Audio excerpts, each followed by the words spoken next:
নমস্কাৰ বন্ধুসকল, মোৰ ইউটিউব চেনেল সমুজ্জ্বল বৰদলৈ আপোনালোক সকলোকে স্বাগতম জনাইছোঁ। আৰু আজি কিবা এটা বনাবলৈ যাওঁ এতিয়া পাকঘৰলৈ। মায়ে মই দুটাই মিলি পেলাই বনাম। আজি মাছৰে কিবা এটা বনাম চাগে, গতিকে চাওঁচোন আহক কিনো বনাওঁ। ব'লক এতিয়া পাকঘৰলৈ যাওঁ। পাকঘৰত তাৰ আগতে এয়া চাওক, আলু, পিঁয়াজ, আদা আমি এনেকৈ ৰাখি থওঁ চব ষ্ট'ৰ কৰি। এতিয়া পাকঘৰলৈ সোমাই আহিছোঁ। মায়ে কিবা কাম কৰি আছে। তো আজি বনাবলৈ আছে এয়া ৰৌ মাছ। ৰৌ মাছটো ইয়াত হালধি আৰু নিমখ সানি লৈছোঁ ফ্ৰাই কৰিবৰ কাৰণে। তাৰপিছত এয়া বিলাহীত হালধি আৰু চেনি অকণমান নিমখ দি নিমখ দিয়া নাই, দি পেলাই থৈছোঁ তেলত দিবলৈ। আৰু এয়া চাওক, আলুটো বইল হৈ আছে। এইখিনি পিটিকি দিব লাগিব, পিটিকি পিছত আঞ্জাত দি পেলাই বনাম। গতিকে ষ্টাৰ্ট কৰোঁ আহক, বনাওঁ।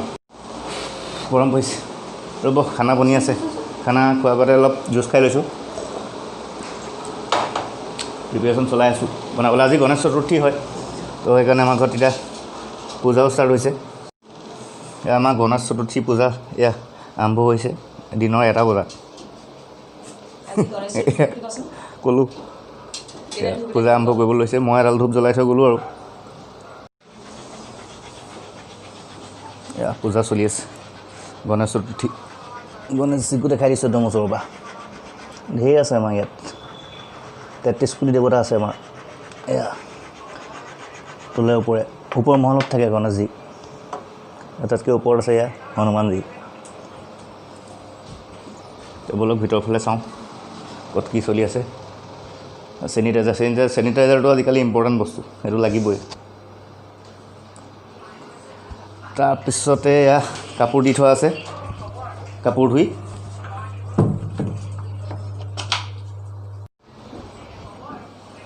বাহিৰৰ ফালে আহিছোঁ। এইজনী শুই আছে, মনে হাঁহি শুই আছে। মই সেইকাৰণে খিৰিকীয়ে দি দেখুৱাইছোঁ, এইখন দৰ্জা মাৰি থৈ দিছে ভিডিঅ' ওলাওঁ বুলি। ঠিক আছে, এতিয়া ব'লক খানা বনাওঁগৈ। এয়া আলু কাঢ়ি ল'লে, দেখিছে চাগে। এয়া মায়ে বনাই আছে দেই।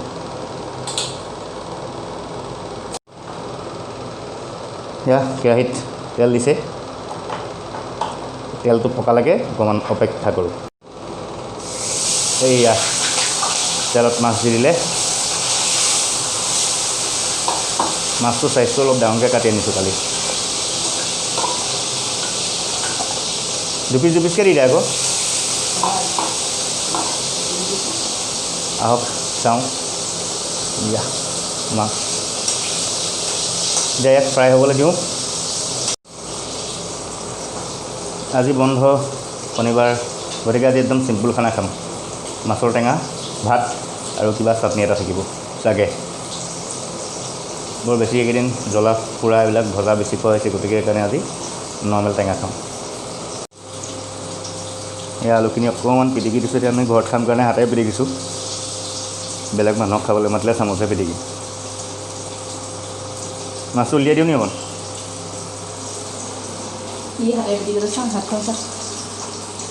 মই উলিয়াইছোঁ দেই।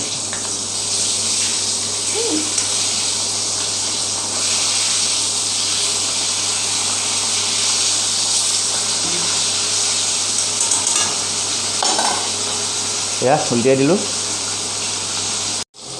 এয়া চলি আছে খানা। আজি একচুৱেলি মই মাংস আনিছিলোঁ, মাছো বেলেগ আছিলে, সৰু মাছ। মই বনাম বুলি আহিছিলোঁ, মায়ে ক'লে বোলে নালাগে। এয়া চাওকচোন, মাছ মাংস একদম চব দমাই থৈছোঁ। এইটোত কি আছে? এইটোত ডাঙৰ মাছ, এইটোত মাংস, এয়া মাছ, চব বেলেগ বেলেগ। এয়া আলু,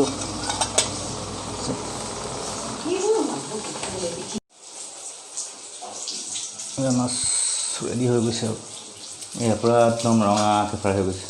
চাওকচোন, লোভে লাগি গৈছে দেই। এয়া নিমখ দি দিছে আলুত, ফেটিলোঁ আলুখিনিত। আৰু আপুনি কৈছিলে এই বিলাহীৰ লগত চেনি দি থোৱা আছে। ফাৰ্ষ্ট কুটাটো মাছ ফ্ৰাই হৈ গ'ল, আৰু এইটো ছেকেণ্ড কুটা। এয়া মাছ ভজা আমাৰ প্ৰায় সম্পূৰ্ণ হৈ গৈছে। মাছটো পূৰা ৰঙাকৈ ফ্ৰাই কৰা হৈছে, মানে টেঙা খাম যে, টেঙাত মানে মাছটো অকণমান ৰঙা হৈ থাকিলে আমাৰ ভালকৈ ফ্ৰাই হ'লে খাবলৈ ভাল।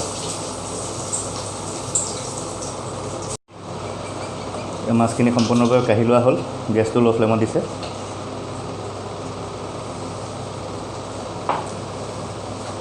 কি দিবি এতিয়া কি বস্তু অঁ এতিয়া মিঠি গুটি দি তেল মাৰিব অকণমান কেইটামান দিছে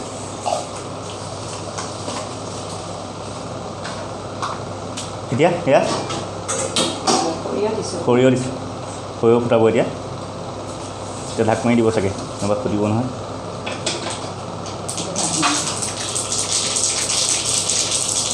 এতিয়া দেখিছে সৰিয়হ ফুটা আৰম্ভ হৈ গ'ল এতিয়া ইয়াত চেটি লোৱা আলুখিনি দি দিব অঁ নহয় চৰি আগতে বিলাহী হালধি ফ্ৰাই কৰি ল'ব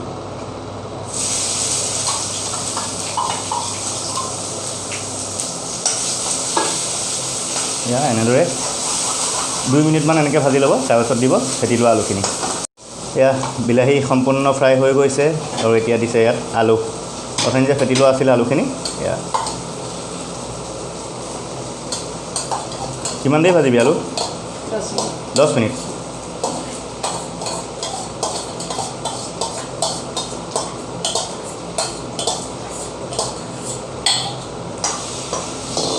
এয়া ধুনীয়াকৈ বিলাহীৰ লগত আলুখিনি মিলাই দিছে আৰু 10 মিনিট এনেদৰে ফ্ৰাই কৰা হ'ব এয়া ধুনীয়াকৈ আলু ফ্ৰাই হৈ গ'ল এতিয়া ইয়াত দিছে পানী গৰম পানী দিব সদায় গৰম পানী এড কৰিব লাগে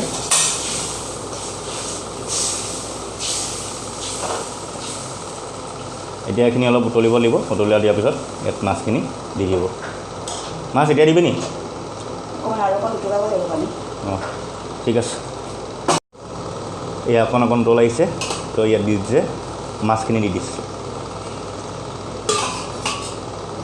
এতিয়া এনেদৰে মাছখিনি মিলাই দিব আৰু ইয়াত নেক্সট ষ্টেপটো হ'ব নেমু তাৰ কাৰণে এইটো ৰাখি থৈছোঁ গোল নেমু এটা এয়া চাওক ইমান ধুনীয়াকৈ উতল আহিছে আৰু কালাৰটো বৰ ধুনীয়া লাগিছে গৰমত মানে খাওঁ খাওঁ লাগিছে আৰু এতিয়া ইয়াত আমি এড কৰিম এইটো কাটি লোৱা গোল নেমু এটা কাজি নেমুও দিব পাৰি কিন্তু গোল নেমু দিলে গোন্ধটো বৰ ধুনীয়া হয় তো সেইকাৰণে ইয়াত দিম আমি গোল নেমু দি দে এয়া চাওক গোল নেমুৰ ৰসখিনি ইয়াত দি দিছে গোন্ধটো মজা ওলাইছে গোল নেমুটো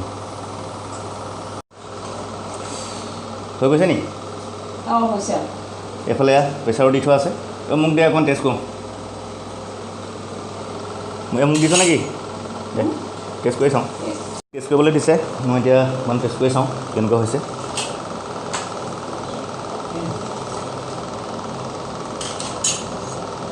মজা আল্টিমেট এয়া পৰিৱেশনৰ কাৰণে প্ৰস্তুতি মই 2 পিচ খাম দেই ফিচাটো খাম